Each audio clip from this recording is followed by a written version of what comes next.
नमो अरिहन्ताणं नमो सिद्धाणं नमो आयरीयाणं नमो वज्झायाणं नमो लोये सौवसावूणं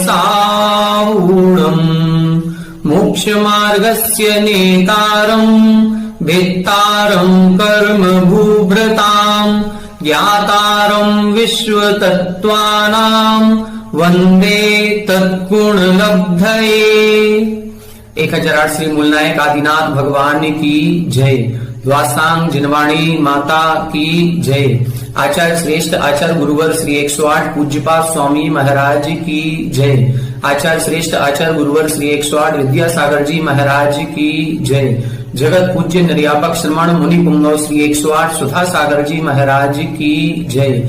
आज के इस 8वें अध्याय में हम सभी कर्मों का बंध कैसे होता है, किन परिणामों से होता है, बंध किसे कहते हैं, यह बंध इस जीव के कब से प्रारंभ हुआ, क्या इस बंध से हम रहित हो सकते हैं, यह बंध छूट सकता है या नहीं, बंध कितने प्रकार का होता है, इत्यादि विषयों को हम विस्तार पूर्वक समझने का प्रयास कर रहे हैं।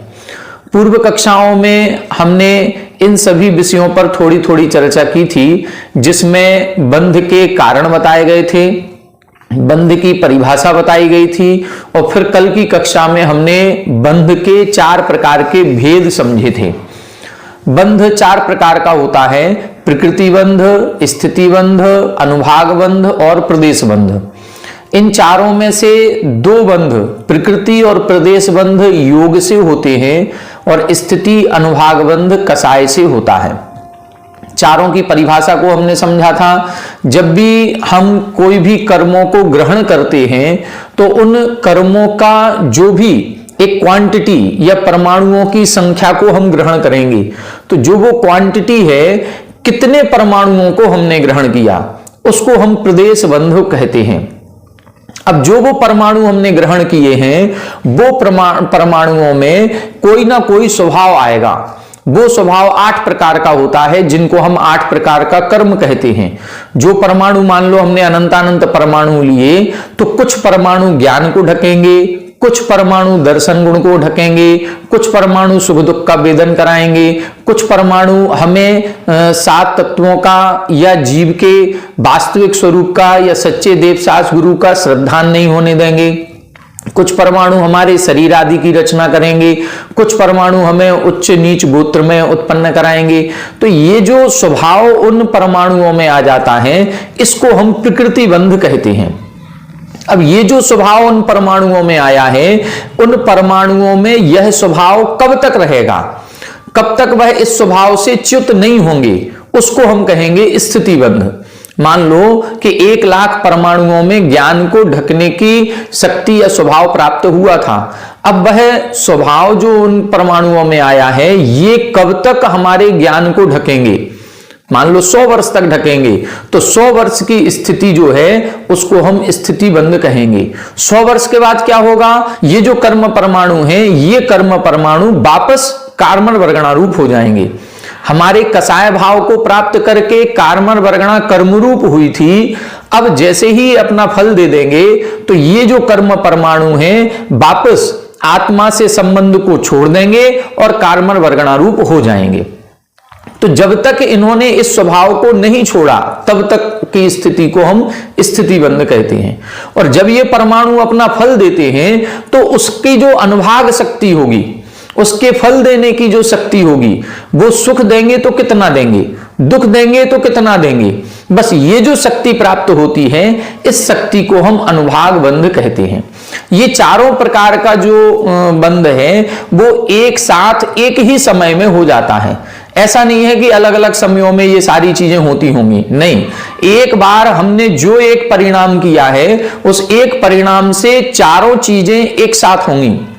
हम परमाणुओं को ग्रहण करेंगे तो जो परमाणुओं को ग्रहण किया उसी समय उनमें प्रकृति भी आ जाएगी, ये क्या करेंगे, उनमें स्थिति भी पड़ जाएगी, ये कब तक करेंगे, और उनमें फल देने की शक्ति भी आ जाएगी, ये कितना फल देंगे, ये सारी चारों चीजें एक साथ हो जाती हैं। ये अपन ने कल समझ लिया था।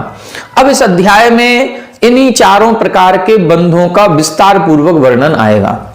पहले प्रकृति बंध का वर्णन करेंगे, फिर स्थिति बंध का वर्णन आएगा, फिर अनुभाग बंध और फिर प्रदेश बंध। इस प्रकार से जो इन्होंने क्रम रखा उसी क्रम से अब एक एक सूत्र के माध्यम से इन बंधों का ही विस्तार पूर्वक वर्णन होगा।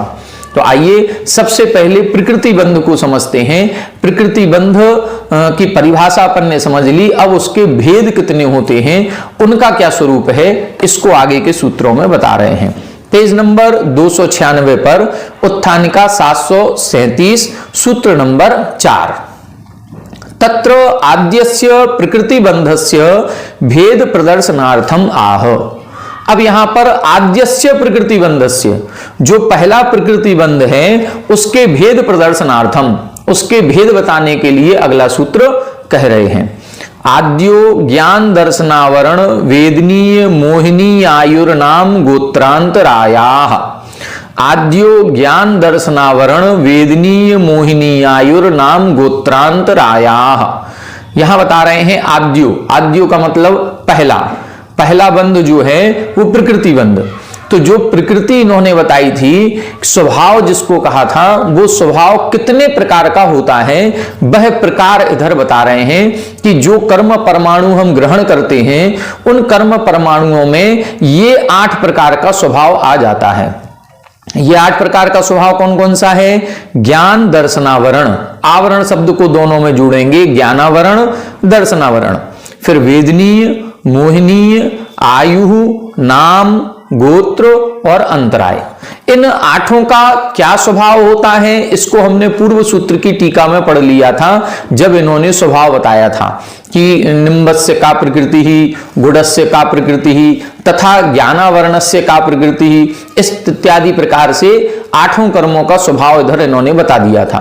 अब ये 8 कर्मों की व्युत्पत्ति परक, उनका शाब्दिक अर्थ क्या है वो इस टीका में बताएंगे, और ये बताएंगे कि इन 8 का क्या स्वभाव होता है। 738 नंबर देखें। आद्यः प्रकृति बंधो ज्ञानावरणादि 8 विकल्पो वेदितव्यः। यहां बता रहे हैं आद्यः प्रकृति बंधु, जो पहला प्रकृति बंध है वो ज्ञानावरण आदि, ज्ञानावरण कुक से प्रारंभ करेंगे तो 8 विकल्पो वेदितव्यः, 8 प्रकार का होता है। पहला ज्ञानावरण, दूसरा दर्शनावरण, तीसरा वेदनीय, चौथा मोहिनी, 5वां आयु, 6वां नाम, 7वां गोत्र और 8वां अंतराय। आवृणोति आव्रियते अनेन इति वा आवरणम। आवरण किसे कहते हैं? आवृणोति, जो ढकता है, आव्रियते अनेन इति, यह जिसके द्वारा ढका जाता है उसको हम आवरण कहते हैं। तत्प्रत्येकम अभिसंबंध्यते, वह दोनों के साथ लगाना है, सभी के साथ। तो ज्ञानावरणम दर्शनावरणम इति, सभी के साथ लगाने का मतलब आवरण शब्द कहां दिया है? ज्ञान दर्शनावरण, बस यहां तक आवरण दिया है तो आवरण पूर्व में दोनों में लग जाएगा, ज्ञानावरण और दर्शनावरण। वेदयति वेद्यते इति वा वेदनीयम। वेदनीय किसे कहते हैं? जो वेदयति, जो वेदन कराता है, या वेद्यते इति वा, या जिसका वेदन किया जाता है उसे हम वेदनीय कहते हैं, मतलब अनुभव करना। अब ये वेदनीय कर्म अनुभव कराएगा, किसका अनुभव कराएगा? सुख का अनुभव कराएगा या दुख का अनुभव कराएगा? आवरण जो ढकता है या जिसके द्वारा ढका जाता है, अब वो आवरण किसको ढकेगा? ज्ञान को ढकेगा अथवा दर्शन को ढकेगा। तो हमारे ज्ञान गुण पर आवरण करता है वो ज्ञानावरण, जो दर्शन गुण पर आवरण करेगा वो दर्शनावरण, जो सुख का वेदन कराए अथवा दुख का वेदन कराए उसे हम वेदनी कहते हैं। मोहयति मोहयते अनेन इति वा मोहिनीयम। मोहिनी शब्द का क्या अर्थ है? जो मोहयति, हमें मोहित कर देता है, हमें भुला देता है, हमारे वास्तविक स्वरूप से हमको दूर कर देता है। जैसे एक जादूगर होता है, वो जादूगर नजरबंद कर देता है, हमारे सामने ही सारी घटनाएं हो रही हैं, हमारे सामने ही वो सब कुछ कर रहा है, लेकिन हमारी नजरों को ऐसा मोहित कर देता है कि हम वास्तविकता से कोसों दूर हो जाते हैं। हमें वास्तविकता हमारी आंखों के सामने होते हुए भी नजर नहीं आती है। बस इसी प्रकार से ये मोहिनी कर्म है। हम यहां इस संसार में रहते हुए संसार की वास्तविकता को देख रहे हैं, हम अपने शरीर आदि के विनाश को भी देख रहे हैं, हम ये सब जान रहे हैं कि ये घर संपत्ति आदि सब कुछ यहीं छोड़ के जाना है, फिर भी हम अभी भी अपने आत्म तत्व को प्राप्त करने के लिए वो प्रयास नहीं कर रहे हैं जो करना चाहिए। अभी भी हम इसी धन संपत्ति आदि को जोड़ने में, इसी के राग द्वेष आदि में लगे हुए हैं। जो अपन 6 ढाला की दूसरी ढाल में 7 तत्वों के प्रति विपरीत श्रद्धान पढ़ते हैं, बस वही मोहिनी कर्म का काम है। तन उपजत अपनी उपज जान, तन नसत आपको नाश मान। शरीर के नाश को अपनी आत्मा का नाश मानना और शरीर की उत्पत्ति को अपनी आत्मा की उत्पत्ति मानना, यही हम लोग सभी कर रहे हैं। रागादि प्रगट ये दुख देन, तिन्ही को सेवत गिनत छेन। जो राग द्वेष आदि ये जो विकारी भाव हैं, ये प्रत्यक्ष में दुख देने वाले हैं, फिर भी हम इन राग द्वेष को करते हुए ही इन्हीं में सुख मान रहे हैं। जो ज्ञान है, जो चारित्र है, जो वैराग्य भाव है, ये आत्मा का हितकारक है, कल्याणकारक है, लेकिन फिर भी हम उसमें कष्ट मान रहे हैं। तो ये जो जितना विपरीत श्रद्धान हो रहा है, ये कौन करा रहा है? ये मोहिनी कर्म करा रहा है। मोहयते अनेन इति वा मोहिनीयम। जो मोहित करता है या जिसके द्वारा मोहित किया जाता है, वो मोहिनी कर्म कहलाता है। एति अनेन नारकादि भवम इति आयु। आयु कर्म किसे कहते हैं? एति अनेन नारकादि भवम। जो नारक आदि भव को प्राप्त कराता है उसे आयु कर्म कहते हैं। जो नारक आदि भाव को प्राप्त कराए, हम नारकी हैं, मनुष्य हैं, देव हैं, त्रियंच हैं, ये कौन कराता है? ये आयु कर्म कराता है। नमति आत्मानम नम्यते अनेन इति वा नाम। नाम कर्म किसे कहते हैं? नमति। नमति का शाब्दिक अर्थ होता है झुकाना या झुकना। अपन कहते हैं नमस्कार करो, नम धातु नमस्कार करने में या झुकने अर्थ में आती है। तो यहां नमस्कार नहीं करवा रहे हैं, यहां झुका रहे हैं। कौन झुका रहा है? ये नाम कर्म झुका रहा है। हमारी आत्मा को जो इसका वास्तविक स्वरूप था उससे दूर करके इस शरीर आदि के प्रति इसको झुका दिया। मतलब नाम कर्म हमारे शरीर की रचना करेगा और इस शरीर की कैद में ये आत्मा इसमें आ जाएगी।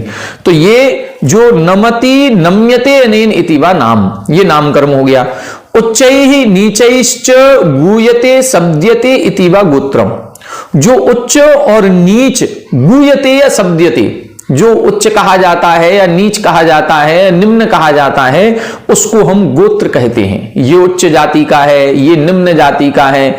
इसको जो ये शब्द होता है या व्यवहार किया जाता है उसको हम गोत्र कर्म कहते हैं। दात्री देयादीनाम अंतरम मध्यम एति इति अंतरायः। दात्री देयादीनाम, दात्री यानी दाता और देयादि नाम यानी वो पात्र जो दाता और उस दान की क्रिया में या उस पात्र के बीच में आ जाता है। अंतरम, मध्यम एति, जो बीच में आ जाता है और एक विघ्न डाल देता है, उसको बोलते हैं अंतराय कर्म। जो दाता और पात्र के बीच में आकर के एक विघ्न कर दिया। हमारी देने की इच्छा हो रही थी कि हम आपको कुछ दे दें, लेकिन फिर भी एक कर्म ऐसा आया कि हम नहीं दे पाए। मुनिराज हमारे चौके में आ गए थे, हम देना भी चाह रहे थे, हमने सारा आहार भी उन्हीं के हिसाब से बनाया था, महाराज श्री भी आए हैं, लेकिन बीच में अंतराय कर्म आया और पात्र द्वारा जो दाता के द्वारा दिया जा रहा था वो नहीं लिया जा सका। हमारे दानांतराय कर्म का उदय आ गया, उनके लाभांतराय या भोगांतराय कर्म का उदय आ गया, इसलिए वो भोग नहीं कर पाए, उसका लाभ उनको नहीं हो पाया और हम दान नहीं कर पाए। तो अंतराय कर्म बीच में आ जाता है, इसको बोलते हैं अंतराय। एकेन आत्म परिणामेन आदीयमानाः पुद्गला ज्ञानावरणादि अनेक भेदम प्रतिपद्यन्ते। सकृत उपभुक्त अन्न परिणाम रस रुधिरादिवत। यहां लिख रहे हैं एकेन आत्म परिणामेन आदीयमानः। एक आत्म परिणाम के द्वारा आदीयमाना जो ग्रहण किए गए पुद्गल हैं, वो पुद्गल ज्ञानावरणादि अनेक भेदम प्रतिपद्यन्ते। ये जितने 8 प्रकार के बताए हैं, ज्ञानावरण, दर्शनावरण, वेदनी, मोहिनी, आयु, नाम, गोत्र, अंतराय, इन 8 प्रकार से परिवर्तित हो जाता है। मतलब ऐसा नहीं है, जैसे अपन ने 6वें अध्याय में पढ़ा था कि उधर उन्होंने कुछ विशेष क्रियाओं का वर्णन किया था कि हम ज्ञान को छुपाएंगे, किसी को कुछ नहीं बताएंगे तो ज्ञानावरण कर्म का बंध होगा। हम ज्यादा रोएंगे, चीखेंगे, चिल्लाएंगे तो असातावेदनी कर्म का बंध होगा। हम दान देंगे, संयम का पालन करेंगे तो सातावेदनी कर्म का बंध होगा। हम सच्चे देवसास गुरु पर अवर्णवाद करेंगे तो दर्शन मोहिनी कर्म का बंध होगा। तीव्र कसाय करेंगे तो चारित्र मोहिनी का बंध होगा। तो यहां पर ये बता रहे हैं कि जैसा 6वें अध्याय में बताया था कि एक ये पर्टिकुलर क्रिया करोगे तो ये कर्म का बंध होगा, नहीं, यहां ये बता रहे हैं कि वो पर्टिकुलर क्रिया करेंगे तो उस कर्म का बंध जो होगा उसमें स्थिति अनुभाग विशेष पड़ेगा। बाकी जो प्रकृति प्रदेश बंध है अन्य 8 कर्मों का एक साथ होगा यदि आयु कर्म का बंध हो रहा है तो। और जब आयु कर्म का बंध नहीं है, कोई अपकर्ष काल नहीं चल रहा है, तो 7 कर्मों का प्रति समय बंध होता है। जो हम परिणाम कर रहे हैं, चाहे वो अच्छा करें हो चाहे बुरा करें, हम जैसा भी परिणाम करेंगे 7 कर्मों के योग्य परमाणु आएंगे ही आएंगे, या जो परमाणु हम ग्रहण कर रहे हैं वो 7 प्रकार के कर्मों में बट जाएंगे। मतलब ज्ञानावरण कर्म का बंध प्रति समय हो रहा है, दर्शनावरण कर्म का बंध प्रति समय हो रहा है, आयु कर्म का बंध को छोड़ करके शेष 7 कर्मों का बंध प्रति समय अनादिकाल से होता चला आ रहा है। हमारी जब से आत्मा इस संसार में है, कर्मों से सहित है, प्रति समय हम 7 कर्मों का बंध तो कर ही रहे हैं, चाहे भले वो क्रिया हम कैसी भी कर रहे हो, चाहे शुभ क्रिया कर रहे हो चाहे अशुभ क्रिया कर रहे हो। इसीलिए 6वें अध्याय में जब अपन ने पढ़ा था स्वहा पुण्यस्या स्वहा पापस्य, वहां स्पष्ट किया था कि जो शुभ कर्म का बंध कराए उसको शुभ योग नहीं कहेंगे हम। शुभ कर्म का बंध कराने वाला शुभ योग नहीं है, क्योंकि ऐसे करेंगे तो शुभ योग कभी बनेगा ही नहीं, क्योंकि अशुभ कर्मों का बंध तो प्रति समय हो रहा है। ज्ञानावरण, दर्शनावरण, मोहिनी और अंतराय, ये 4 घातीय कर्म हैं, वो पाप रूप ही होते हैं और इनका बंध प्रति समय हो रहा है। तो इनका बंध कराने वाली शुभ क्रिया कैसे हो सकती है? शुभ फिर योग बनेगा ही नहीं। इसीलिए उन्होंने स्पष्ट किया कि यह परिभाषा नहीं लगानी है कि जो शुभ कर्म का बंध कराए वो शुभ योग नहीं, जो शुभ परिणामों से निवृत्त होता है वो शुभ योग है। उस शुभ योग से शुभ कर्म का बंध होता है, ये अलग बात हो गई। अंतिम सूत्र में भी एक जिज्ञासा समाधान के माध्यम से बताया गया था, ये स्पष्ट किया था, जो अपन ने अंतिम सूत्र 6वें अध्याय का पढ़ा था। उसमें भी उन्होंने कहा था कि ये जितनी भी क्रियाएं बताई गई हैं, इन क्रियाओं से पर्टिकुलर उसी कर्म का बंध होता है अथवा सभी कर्मों का बंध होता है। यदि सभी कर्मों का बंध होता है तो आपने इतने सारे सूत्र क्यों लिखे फिर पर्टिकुलर? फिर आप सामान्य से 7-8 सूत्र लिख देते जैसे स्टार्टिंग में प्रारंभ में लिखी थी। और यदि एक एक का बंध होता है तो फिर आगम से विरोध आता है। तब इधर उन्होंने स्पष्ट किया था कि प्रति समय 7 कर्मों का बंध होता है। बस ये है कि वो जो पर्टिकुलर क्रिया है उस पर्टिकुलर क्रिया के करते हुए उस कर्म बंध में, यदि ज्ञानावरण की कोई क्रिया हो रही है तो ज्ञानावरण दर्शनावरण में विशेष स्थिति अनुभाग पड़ेगा। यदि वेदनी कर्म की कोई क्रिया हो रही है तो वेदनी कर्म में विशेष स्थिति अनुभाग पड़ेगा, लेकिन प्रकृति प्रदेश बंध सभी में होगा। अन्य जितने कर्म हैं उन कर्मों में स्थिति अनुभाग कम पड़ेगा, बंध 7 कर्मों का प्रति समय होगा। वही इधर कह रहे हैं एकेन आत्म परिणामेन आदीयमानः, एक आत्म परिणाम से ग्रहण किए हुए पुद्गल ज्ञानावरणादि अनेक भेदम प्रतिपद्यन्ते। ज्ञानावरण दर्शनावरण आदि जितने भी कर्म हैं उन सभी कर्मों के रूप से समान रूप से बट जाते हैं। इनके भी बटने का एक क्रम दिया गया है कि सबसे ज्यादा प्रदेश किस कर्म को मिलेंगे, उससे कम किस कर्म को मिलेंगे, उससे कर्म किस कर्म को मिलेंगे। ऐसा पूरा वर्णन आगम में आएगा, इसी में आगे आएगा तो अपन लोग इसमें पढ़ेंगे। उदाहरण क्या दे रहे हैं? सकृत उपभुक्त अन्न परिणाम रस रुधिरादिवत। सकृत उपभुक्त, एक बार में उपभुक्त यानी भोग किए गए अन्न परिणाम। हमने आज केवल एक एप्पल खाया मान लो, अब वो एप्पल खाते ही उस एप्पल से पर्टिकुलर खून ही बनेगा क्या?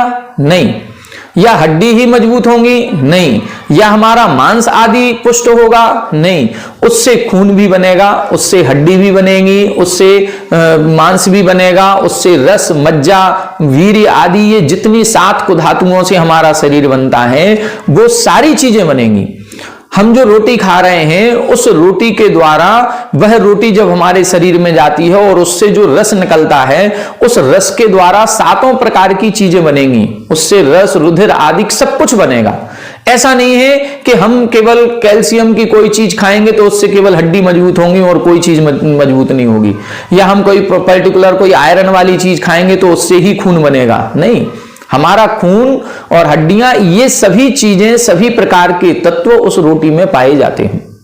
वो एक प्रकार का जो हम एक टाइम का भोजन करते हैं उससे जैसे ये 7 चीजें बनती हैं, मतलब वो एक प्रकार का भोजन 7 भागों में बट जाता है, उसी प्रकार से यहां भी जो हमने एक परिणाम के द्वारा जो परमाणुओं को ग्रहण किया है वो परमाणु भी 7 भागों में बट जाते हैं। ये इस सूत्र से समझना चाहिए। अब आगे देखें, ये मूल प्रकृति बंध इन्होंने भेद बता दिए कि जो प्रकृति बंध है वो 8 प्रकार के स्वभाव वाला होता है। अब इनके भी उत्तर भेद होते हैं, तो इनके जो उत्तर भेद होते हैं वो मुख्य रूप से तो 148 होते हैं, और भेद प्रभेद करें तो एक एक कर्म के असंख्यातों भेद बन जाते हैं। यहां मुख्य रूप के 148 भेदों का वर्णन किया जा रहा है। उत्थान का 739 पेज नंबर 297 पर सूत्र 5, आह उक्तो मूल प्रकृति बंधो अष्टविधा। यहां बता रहे हैं कि जो मूल प्रकृति बंध 8 प्रकार का है वो उक्तः बता दिया गया। इदानीम उत्तर प्रकृति बंधो वक्तव्य इतियत आह। अब उत्तर प्रकृति बंध इनके भी और भेद प्रभेद क्या हैं उसको वक्तव्य यानी कहना चाहिए, इसलिए अगला सूत्र कह रहे हैं, पंच नव द्वयष्टाविंशति चतुर्द्विचत्वारिंशत् द्वि पंच भेदा यथाक्रमम। पंच नव द्वयष्टाविंशति चतुर्द्विचत्वारिंशत् द्वि पंच भेदा यथाक्रमम। यहां बता रहे हैं पंच, फिर लिखा है नव, फिर निकलेगा द्वि, फिर द्वि के बाद है अष्टाविंशति, फिर चतुः, फिर द्विचत्वारिंशत्, फिर द्वि, फिर पंच यानी 5। अब इनको क्रम से लगाएंगे। पंच माने 5, नव यानी 9, द्वि यानी 2, अष्टाविंशति यानी 28, चतुः यानी 4, द्विचत्वारिंशत् यानी 42, द्वि यानी 2 और पंच भेदा 5। अब पहले सूत्र 4 नंबर सूत्र में इन्होंने कर्म के नाम दिए हैं, उन्हीं के ये क्रम से भेद बता रहे हैं। तो सबसे पहले कौन सा दिया था? ज्ञानावरण। तो ज्ञानावरण के कितने भेद हो जाएंगे? 5। दर्शनावरण के 9, फिर वेदनीय के 2, फिर मोहिनीय के 28, फिर आयु के 4, फिर नाम कर्म के 42, गोत्र कर्म के 2 और अंतराय कर्म के 5। इस प्रकार से ये भेद बनते हैं। नाम कर्म के 42 भेद इधर इन्होंने लिखे हैं। जब हम इनको विस्तार करते हैं तो 93 भेद भी हो जाते हैं। यहां इन्होंने मुख्य प्रकृतियां 2 प्रकार की होती हैं, पिंड प्रकृति और अपिंड प्रकृति। पिंड का मतलब समूह रूप से और अपिंड का मतलब टुकड़े कर दें, अलग अलग भेद करने पर। तो ये जो 42 लिखे हैं ये पिंड प्रकृतियों की अपेक्षा लिखे हैं। जैसे गति नाम कर्म, अब गति नाम कर्म पिंड प्रकृति की अपेक्षा से एक प्रकार का हो गया, लेकिन जब हम इनके भेद करेंगे तो ये 4 बन जाएंगे। नरक गति नाम कर्म, त्रियंच गति नाम कर्म, मनुष्य गति नाम कर्म, देव गति नाम कर्म। जैसे शरीर नाम कर्म, अब शरीर नाम कर्म एक प्रकृति हो गई, लेकिन इसके जब हम भेद करेंगे तो 5 भेद बन जाएंगे। औदारिक शरीर नाम कर्म, वैक्रियक शरीर नाम कर्म, आहारक शरीर नाम कर्म, तेजस शरीर नाम कर्म, कार्मण शरीर नाम कर्म। तो ये जो 42 भेद इधर इन्होंने लिखे हैं ये पिंड प्रकृतियों की अपेक्षा लिखे हैं। जब इन्हीं को हम खोल देंगे, इनके भेद प्रभेद कर देंगे तो 148 भेद बन जाते हैं। नाम कर्म के 93 भेद हो जाते हैं। अब देखें 740, द्वितीय ग्रहणम यह कर्तव्यम, द्वितीय उत्तर प्रकृति बंध एवं विकल्प इति। यहां पर प्रश्न कर रहे हैं कि इस सूत्र में आपको द्वितीय शब्द लिखना चाहिए। जैसे पहले इस 4 नंबर सूत्र में लिखा था आद्यो ज्ञान दर्शनावरण, आद्यो शब्द लगाया था, तो ये पहला हो गया। आद्य का मतलब पहला, पहला मूल प्रकृति बंध 8 प्रकार का। अब इधर सूत्र में आपको द्वितीय शब्द लिखना चाहिए था, जिससे ये होता कि दूसरा उत्तर प्रकृति बंध इतने प्रकार का होता है। तो द्वितीय ग्रहण में कर्तव्यम, यहां द्वितीय शब्द का ग्रहण करना चाहिए, जिससे अर्थ क्या निकलता, द्वितीय उत्तर प्रकृति बंध एवं विकल्प इति, कि ये दूसरे उत्तर प्रकृति बंध के भेद हैं, ऐसा अर्थ निकलता। तब लिख रहे हैं ना कर्तव्यम, नहीं करना चाहिए। क्यों नहीं करना चाहिए?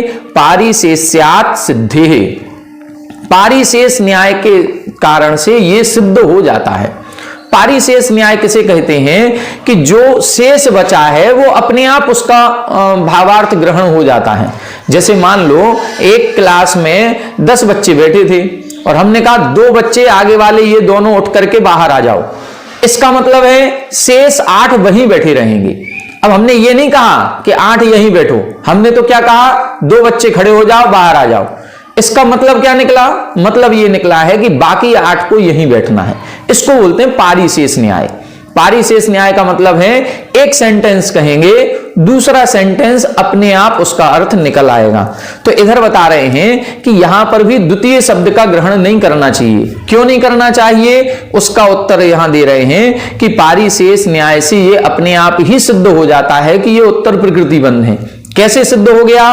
तब बता रहे हैं आद्यो मूल प्रकृति बंधो अष्ट विकल्पः उक्तः, क्योंकि हमने पूर्व सूत्र में आद्यः शब्द लिख दिया।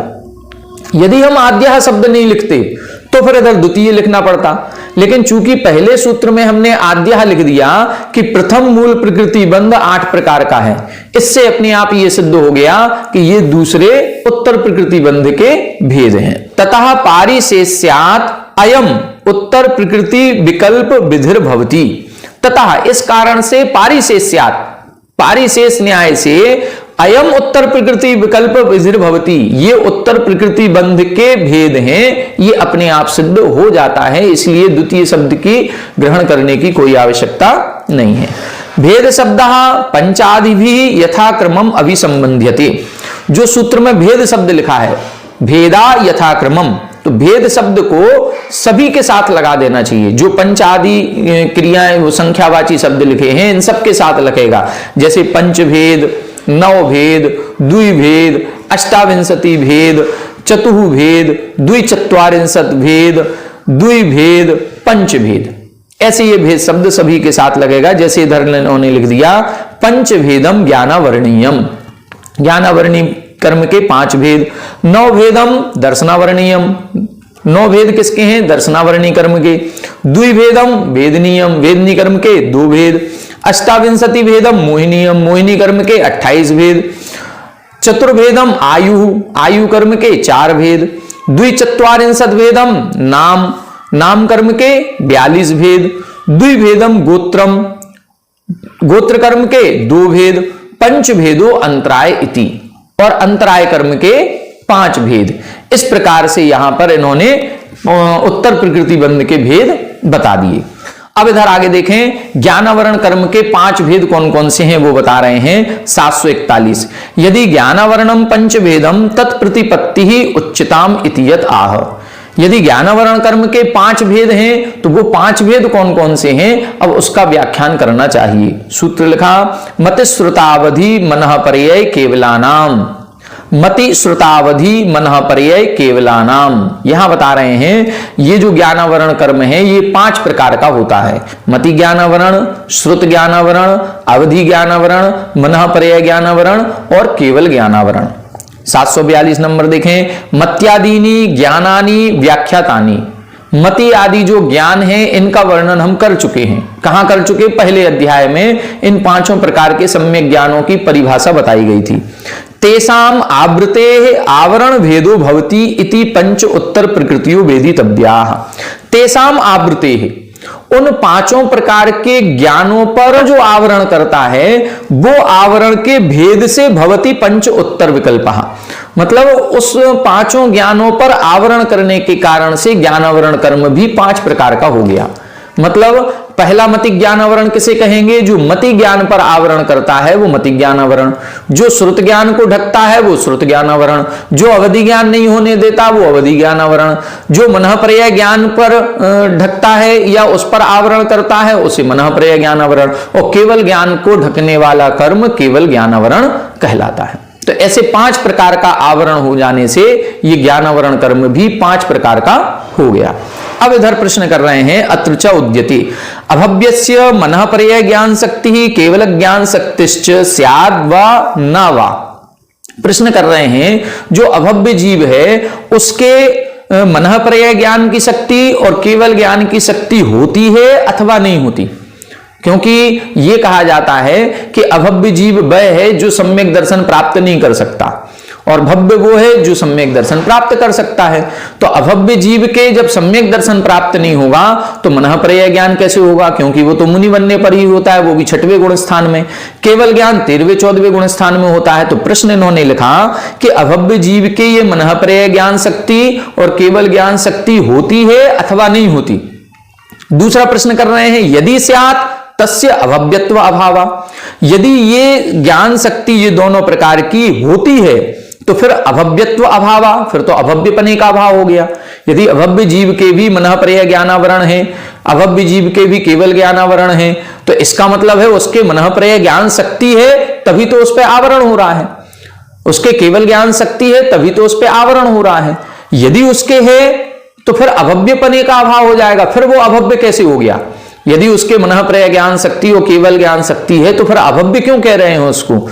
अथ नास्ति, यदि नहीं है, यदि उसके अंदर ये दोनों प्रकार की शक्ति नहीं है, तत्र आवरण द्वय कल्पना व्यर्थ इति, तो फिर ये 2 प्रकार के आवरणों की कल्पना करना व्यर्थ है। फिर ये कहो कि अभव्य जीव के 3 ही प्रकार का कर्म होता है ज्ञानावरण, मति ज्ञानावरण, श्रुत ज्ञानावरण और अवधि ज्ञानावरण। उसके मनःपर्यय ज्ञानावरण और केवल ज्ञानावरण होता ही नहीं है, क्योंकि जब शक्ति नहीं है तो उस पर आवरण कौन करेगा? तो फिर ये 2 प्रकार के आवरण करने की कल्पना भी व्यर्थ है। प्रश्न समझ में आ गया होगा।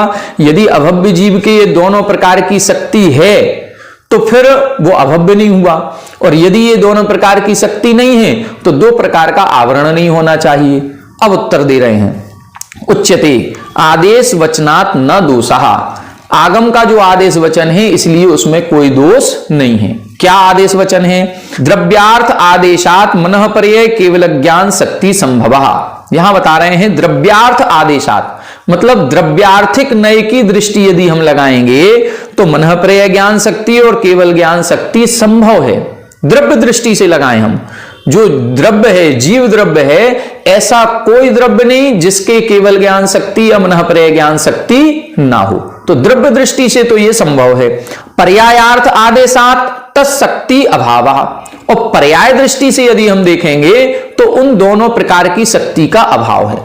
द्रव्य शक्ति से देखें, द्रव्य दृष्टि से देखेंगे तो द्रव्य दृष्टि से सभी जीवों में ये 5 प्रकार के आवरण और 5 प्रकार के ज्ञान की शक्ति है, लेकिन पर्याय दृष्टि से देखेंगे तो वो अभव्य है, इसलिए उसके अंदर ये शक्ति नहीं है, और जो भव्य है उनके अंदर ये शक्ति है। इस प्रकार से लगाना चाहिए। यदि एवं भव्य अभव्य विकल्पो न उपपद्यते, अब फिर प्रश्न कर रहे हैं, यदि ऐसा आप कह रहे हो कि द्रव्य दृष्टि से सभी में शक्ति पाई जाती है, पर्याय दृष्टि से नहीं है, तो फिर भव्य अभव्य विकल्पो न उपपद्यते, फिर आपने भव्य और अभव्य का भेद कैसे बना दिया? फिर जीव में भव्य अभव्य का भेद नहीं होना चाहिए, क्योंकि उभयत्र तत्शक्ति सद्भावात्, क्योंकि दोनों जगह वो शक्ति है। अभव्य जीव में भी वो शक्ति है, भव्य जीव में भी शक्ति है, जीव तो है ना।